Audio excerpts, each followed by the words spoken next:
Hi again, everybody, and good morning. I'm Redrick Terry. And I'm Alexandria Camoni. Thanks for waking up with us on Local 4 News this morning. We continue our conversation this morning about the new I-74 bridge project. Now, from last winter's snow to this spring's flooding, delays have been an issue for construction in the past year. And with snow and sub-freezing temperatures already, more delays could be ahead this winter, and that means a longer wait to see the benefits of the bridge. Business owners who are waiting for its completion are feeling the headache of that extended construction as well. That is the topic for this morning's Local 4 News Over Coffee, and it continues at the Made Right in Davenport this morning. Local 4 News Director Mike Mickle is leading that conversation. For the continuation of it, we send it out to him. Hi, Mike. Good morning.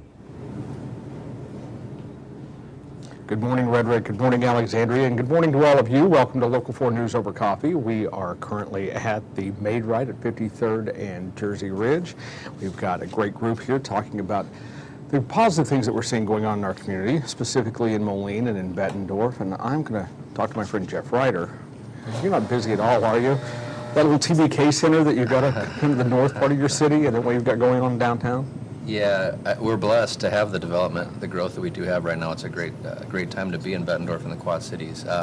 Busy, yes, but I think we've been able to remain very nimble in our planning processes. It allows us to adapt to a lot of this growth in ways we never have dealt with before. When you're looking at urban planning, Bettendorf and downtown have really not had to look into contemporary urban planning for a while. So we're really trying to remain nimble in downtown, but also deal to the north with facilities like the TBK Bank Sports Complex that, it's really a city in and of itself on every weekend. And the management of that, from just roads and infrastructure and traffic flow and public safety, it keeps us on our toes. But again, you just have to be malleable.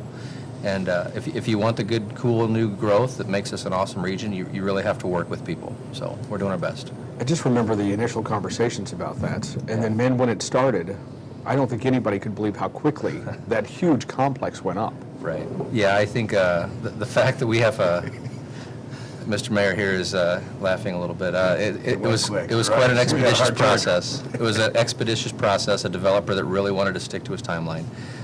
It's great, but in fact it is something that came very, very fast, and by being nimble in our planning processes and acting on permits that came very, very quickly, it allowed us to keep on schedule and to be able to turn that thing around in a year when most opportunities like this take about 3 years to construct.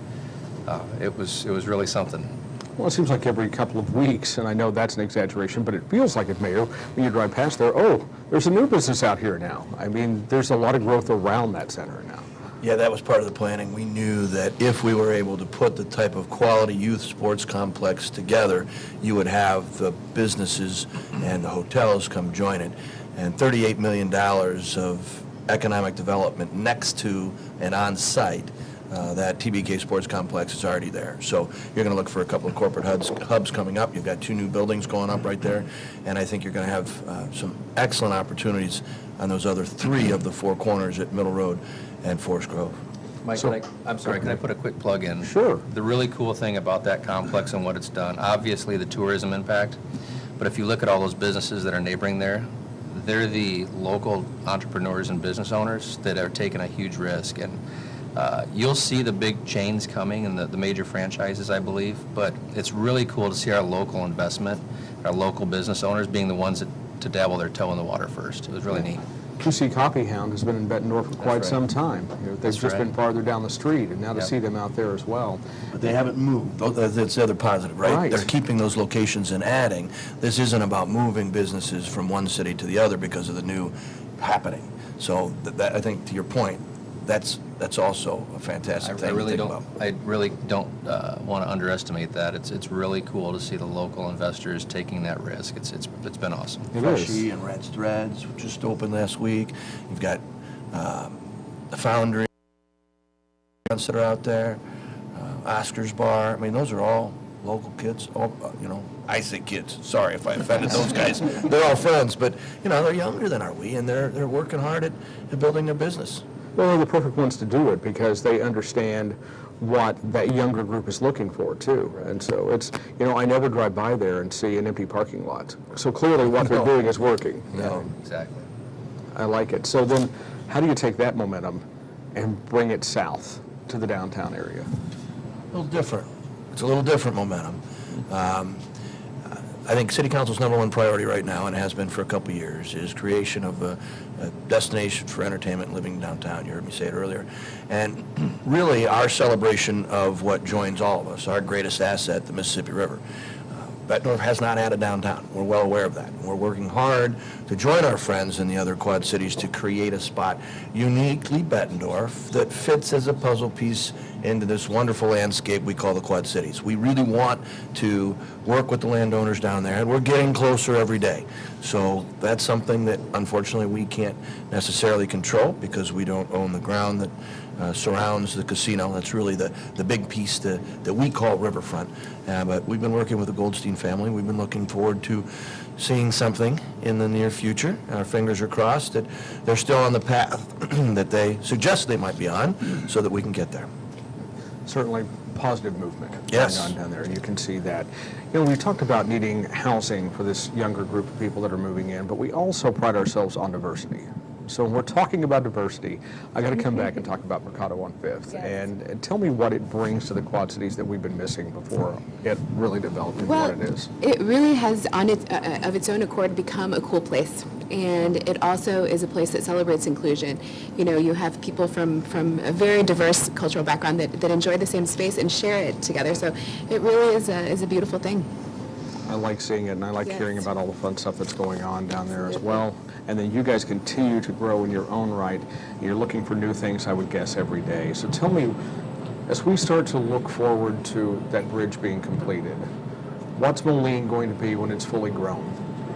I think that's a good question, and I think it's a question that we're working closely with the mayor and council of the city of Moline to embark on really a community-based process to kind of identify what that vision is.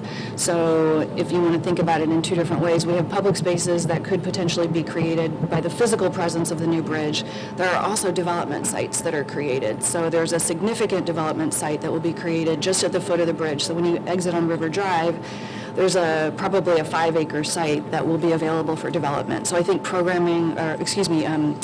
planning for that development site will be a really critical piece of the work that we're doing under the policy direction of the mayor and council. So I think the mayor and council have made it clear that this is, a community-based process, and that's the expectation going in. So we're really looking forward to being a part of the conversation. It's great. Jeff, if you had to pick one thing that you really want to see happen for Moline, what do you think that would be? Well, I think Alex really covered a good swath of it. She's at Renew Moline and along with City Council are doing an incredible and very thoughtful and considerate job of establishing exactly how they're going to reactivate these 5 acres of potential development. Right. So if I could wave that magic wand, the development happens, and for what I do with the Moline Center, as soon as the development happens, I'll be here to step in to help program it.